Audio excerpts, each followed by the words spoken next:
بسم اللہ الرحمن الرحیم۔ ناظرین و سامعین، میں ہوں پروفیسر مشتاق اور آپ دیکھ رہے ہیں میرا یوٹیوب چینل تاریخ و ادب۔ اور آج میں آپ کو ہندوستان کی تاریخ میں ایک انتہائی دلچسپ واقعہ سنانے والا ہوں جو عام کتابوں میں آپ کو کبھی نہیں ملے گا۔ ہاں، تاریخ فرشتہ یا ضیاء الدین برنی یا اس قسم کے مورخین کی کتابوں میں شاید آپ کو مل جائے۔ واقعہ بہت دلچسپ ہے۔ اس سے پہلے جو میں نے ایک ویڈیو بنائی تھی شمس الدین التمش کے بارے میں، اسی کے دور کا واقعہ ہے کہ ایک دفعہ التمش کو چند غلاموں کی ضرورت پڑ گئی۔ تو آپ کو معلوم ہے اس زمانے میں غلاموں کا لین دین ہوتا تھا، کہتے ہیں زیادہ تر غزنوی میں ہوتا تھا، اور غزنوی سے پھر وہ ہندوستان بھی غلام لائے جاتے تھے، خریدے جاتے تھے۔ تو التمش نے کہا کہ مجھے 10 غلاموں کی ضرورت ہے۔ غلام فروخت کرنے والوں نے 9 غلام تو جمع کر لیے تھے، لیکن ان کے پاس وہ وقت کم تھا۔ انہوں نے کہا مجھے جلدی چاہیے۔ 10واں غلام ان کو نہیں مل رہا تھا۔ خوش قسمتی سے ایک غلام فروخت کرنے والا جس کا نام تغرل خان تھا، تو اس کے پاس بھی ایک غلام تھا، اس کو شامل کر لیا درمیان میں۔ مگر یہ غلام بدصورت بہت تھا۔ اب چونکہ اس کو محل کے لیے چاہیے تھے التمش کو غلام، تو اس نے کہا میں دیکھ لیتا ہوں۔ باری باری سب غلاموں کو دیکھا۔ آخر میں جب دیکھا تو ایک انتہائی بدصورت انسان، اس نے غلام فروخت کرنے والوں کو کہا کہ آپ نے ایسے بدصورت انسان کو میرا غلام بنانے کی آپ کو جرأت کیسے ہوئی؟ یہ بات سن کر اس غلام نے کہا کہ علی جان، آپ صرف صورت پہ جاتے ہیں، صورت پہ نہ جائیں۔ انسان میں اور بھی بہت سی کوالٹی ہوتی ہے۔ دست ہمت سے ہے بالا آدمی کا مرتبہ، پست ہمت یہ نہ ہوئے پست قامت ہو تو ہو۔ بادشاہ نے کہا ٹھیک ہے، لیکن یوں ہے کہ تم میرے سامنے کبھی مت آیا کرو۔ اس نے محل میں کام شروع کر دیا۔ اسی دور میں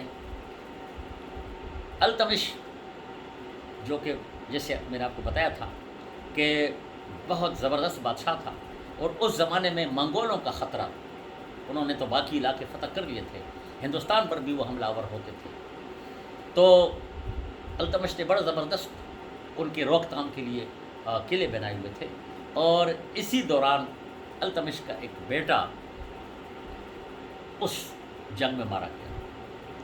التمش کو اس کا بہت افسوس ہوا، اور اس نے منادی کرا دی کہ میرے بیٹے کا 40 دن تک سوگ منایا جائے گا، اور کوئی رقص و سرود کی محفل اور کوئی کچھ بھی ساز وغیرہ، سب کچھ شراب وغیرہ سب بند کی جائے گی۔ اس پر عمل ہوا۔ چند دنوں کے بعد بادشاہ کو اپنے بیٹے کے غم کی وجہ سے نیند نہیں آ رہی۔ رات کے 2 بجے ہیں، اور وہ باہر اپنے محل سے باہر گھوم رہا ہے کہ اسے غلاموں کے ایک کمرے سے آہستہ آہستہ سانس بجنے کی آواز آ رہی ہے۔ اسے تو بہت ہی غصہ آیا کہ میں نے پورے ملک میں یہ منادی کرا دی ہے، اور میرے اپنے محل میں کون بدتمیز ہو سکتا ہے۔ گیا اور جیسے اسے دروازے کو کھولا تو وہی بدصورت غلام اس کے سامنے تھا۔ اس نے کہا اب تو تمہاری شامت آ گئی ہے، میں نے تو پہلے بھی تمہیں کہا تھا کہ میرے سامنے مت آؤ، اور تم اب یہ کام کر رہے ہو کہ میں نے منع کیا ہے، تم یہ جرأت کیسے ہوئی؟ اس نے کہا حضور بالا، میں بھی بہت زیادہ، میرا بھی دل بہت اداس ہے۔ شہزادہ بہت بہادر تھا، راستے جو کامیاب حملے کیے ہم اس کو مانتے ہیں، لیکن چونکہ اس غم کی وجہ سے مجھے نیند نہیں آ رہی تھی، تو میں اپنے دل کو بہلانے کے لیے ستار وغیرہ بجا رہا تھا، اس کی معافی چاہتا ہوں۔ لیکن اس کے ساتھ یہ بھی کہا کہ میں نے اس پہ سوچا کہ شہزادہ نے شکست کھائی ہے، اس میں غلطی کس کی ہے؟ التمش کو غصہ ہے۔ اس نے کہا اچھا تم فوراً یہاں سے جاؤ سپاہی بن کر، اور وہیں پہ چلے جاؤ جہاں پر کہ تاتاریوں نے ہمیں شکست دی تھی جہاں میرا بیٹا مارا گیا. اس نے کہا بالکل میں چلا گیا، اور اس طرح وہ سرحد پہ چلا گیا بحیثیت سپاہی. وہاں جا کر جنگوں میں حصہ لیتا رہا اور اس بہادری سے لڑا کہ اس کو سپاہی سے درجہ اس کا بلند کر کے 10 سپاہیوں کا سردار بنایا گیا. پھر جب جنگ ہوئی اس نے ایسے کارنامے کیے کہ بالآخر اس کو 100 سپاہیوں کا سردار بنایا گیا. اور پھر اس نے ایسے حیران کن کارنامے کیے کہ بالآخر اس کو اس پورے علاقے کا سپہ سالار بنایا گیا. تو التمش نے کہا کہ یہ کون ہے، میرے پاس اس کے بیچ دو. اس تو واقعی تاتاریوں کے دانت کٹھے کر دیے. جب وہ آیا تو دیکھا وہی غلام تھا.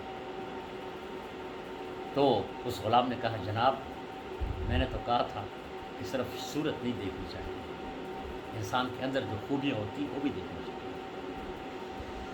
التمش کے مرنے کے بعد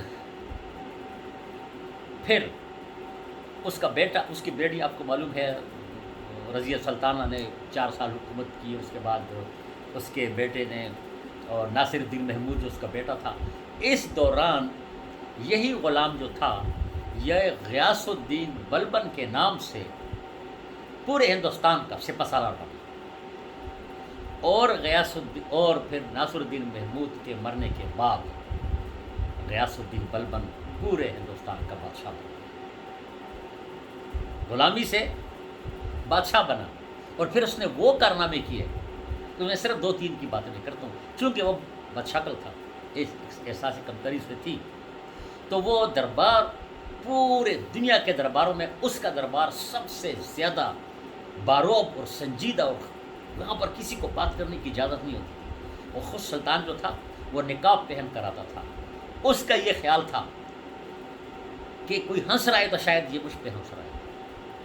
لہٰذا اس کا روب اتنا تھا کہ جب وہ راستے پہ چلتا اس کے ساتھ 40 غلام ہوتے اور ننگی تلواریں اس کے ساتھ ہوتی، اور کوئی ایسی کوئی بات دیکھتا فوراً اس کو قتل کر دیتا. جاسوسی کا نظام ایسا اس نے بنایا اور تاتاریوں کے اس طرح سے ان کو شکست دی کہ دوبارہ کبھی ہندوستان آنے کی جرت نہ ہوئی.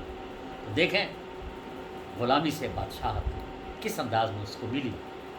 یہ ہوتی ہے انسان کی اپنی صلاحیت. شکریہ جی.